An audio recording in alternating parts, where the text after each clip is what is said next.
Rumah Sakit Pendidikan Unhas menyelenggarakan kick-off Disnatalis ke-15 di lobi Gedung EF, lantai 1 Rumah Sakit Pendidikan Unhas, Jalan Perintis Kemerdekaan Kilometer 10 Tamalan Rea, Kota Makassar, Selasa 14 Januari 2025. Puncak Disnatalis Rumah Sakit Pendidikan Unhas ke-15 ini bakal digelar pada 15 Februari 2025 mendatang. Direktur Utama Rumah Sakit Pendidikan Unhas, Profesor Dr. Andi Muhammad Ihsan, PhD, SPBM Konsultan, menjelaskan jika pada momentum ini pihaknya melaunching 3 layanan baru di rumah sakit, yakni layanan CT scan, layanan PICU atau Pediatric Intensive Care Unit, serta layanan obesitas dan diet center RSP Unhas. Hari ini kita melakukan kick-off ya, kick-off dalam rangka memperingati Disnatalis Rumah Sakit Unhas yang ke-15.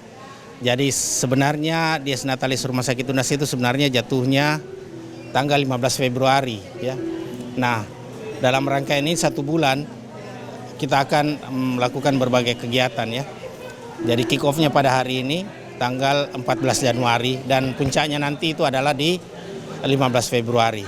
Ya syukur alhamdulillah dalam rangkaian kick off ini kita meluncing 3 layanan baru. 3 layanan baru di Rumah Sakit Unhas.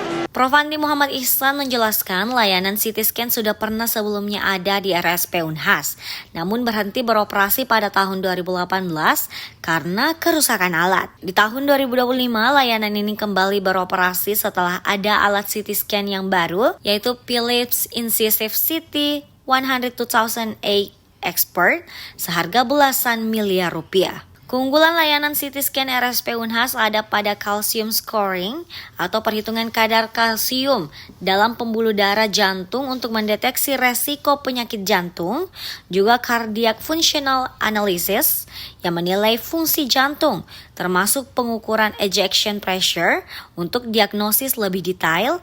Lalu ada brain perfusion for stroke analysis atau evaluasi aliran darah otak untuk membantu diagnosis cepat pada pasien stroke serta keuntungan lainnya. Layanan kedua yakni layanan PICU, Pediatric Intensive Care Unit. Layanan ini menyediakan fasilitas berupa 5 bed yang dilengkapi dengan 2 unit ventilator, alat monitoring, hemodinamik non-invasif, dan alat continuous renal replacement therapy. Layanan terakhir yakni layanan obesitas dan diet center RSP Unhas. Layanan ini menyediakan pengukuran body mass index atau indeks massa tubuh dan juga konsultasi gizi kepada dokter spesialis. Kick-off Disnatalis ke-15 Rumah Sakit Pendidikan Unhas ini dihadiri oleh pimpinan Unhas, pimpinan Rumah Sakit Unhas, para pegawai RSP Unhas, dan juga masyarakat. Zara Sabeta Sucheng, Andi Muhammad Syafrizal, Unhas TV.